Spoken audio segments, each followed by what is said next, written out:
Hay una época en los años 60 que hubieron dos lobos y querían vivir en algún lugar y se inventaron una especie de cueva y vivieron durante algún tiempo en esta cueva. Esa cueva se llamaba la Cueva del Jazz. La primera cueva que, digamos, se dedicaba a esta música que en Bolivia nadie conocía o muy poca gente. Entonces, como habíamos hecho ya un mini festival de jazz con Luis Mejía, Dubs Hartshorn, después Johnny González, que era el pianista, dijimos, hagamos una cueva del jazz. Pero esta cueva no hubiera podido existir si no hubiera habido un gran espíritu de la época. En esta época había un personaje. Es un personaje muy importante para la ciudad de La Paz, para Bolivia y para Sudamérica. Voy a dar su nombre, es Raúl Salmón, que no quiere ser, podríamos decir de alguna manera, incluido dentro de las biografías ilustres de alguna fundación de las fundaciones que existen en La Paz. Este Raúl Salmón era un tipo muy interesante. Era el director de la radio Nueva América.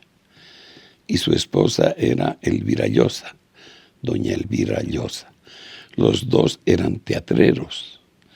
Y Raúl Salmón escribía mucho sobre teatro. Tiene cualquier cantidad de obras de teatro que son representadas hasta ahora. Ese era don Raúl Salmón. Tenía una radio, le iba bien. Y en una reunión dijo, bueno, ¿qué es lo que cuentan hacer? Y le contamos ese pequeño sueño que era un lugar en el que la gente pueda escuchar jazz, ese género tan desconocido. Y él dijo, ok, yo tengo un local y les doy ese para que funcione su cueva del jazz. Nosotros felices. Vengan, les voy a mostrar. Bueno, nos mostró.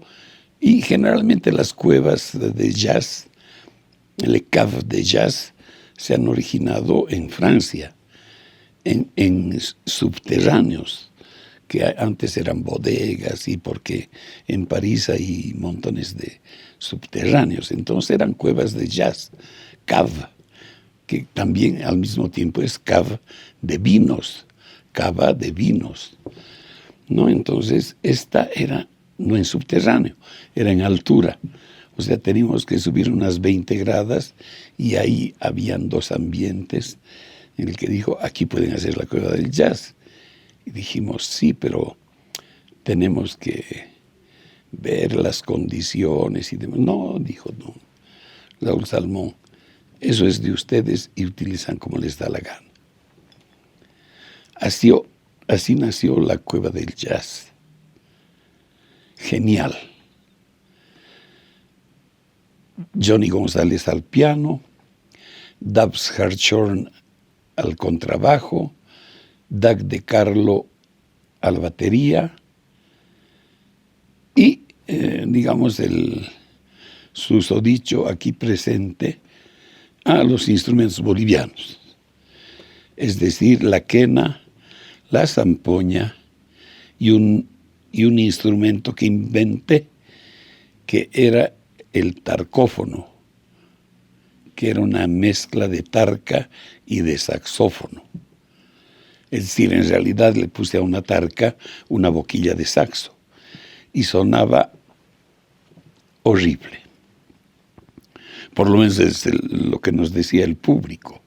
Sonaba horrible porque a todos les crispaba, era un sonido muy especial, pero ¿qué podíamos hacer?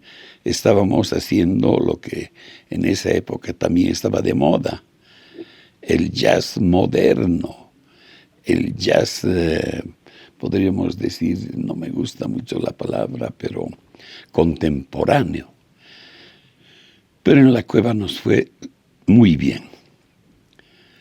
Venía gente de todas partes, se pasaban noches maravillosas escuchando jazz y ahí comencé mi carrera tocando jazz con quena. Tengo el recorte de periódico y demás cuestiones y el jazz es una de mis pasiones, aparte de la música francesa, de la música boliviana y otros demás que tengo por ahí. Entonces la cueva del jazz fue sensacional. Abrimos el camino para que hayan otros grupos de jazz, otros lugares para hacer jazz, pero todo comenzó en 1969 en la calle Indaburu, en un local donado por don Raúl Salmón. Lastimosamente, por cuestiones políticas y demás, la cueva tuvo que ser cerrada y después nuevamente abierta en Sopocachi y nuevamente abierta en Sopocachi, en dos lugares diferentes. Y lastimosamente yo no estuve en esos lugares. Cosa de que cuando volví, ya el movimiento de jazz había crecido muy poco, un poquito, muy poco, podríamos decir, si se puede hablar así. Y ahí conocí también en esa época a músicos que valían la pena de llamarlos músicos, ¿no? Como don Edgar Bustillo, por ejemplo, que organizó el primer festival de jazz de esa época, porque el primer festival de jazz ya fue hecho el 69. Y también había un gringo, ya no me acuerdo cómo se llama, tocaban, pero la mayoría de los músicos estaban ahí en ese primer festival de jazz. ¿Qué más puedo decir de la cueva del jazz, de lo que originó esta cueva del jazz? Casi nada. Vamos a hablar más profundamente en otro programa, si es que me aguantan a mí, porque la mayor parte del tiempo hablo macanas.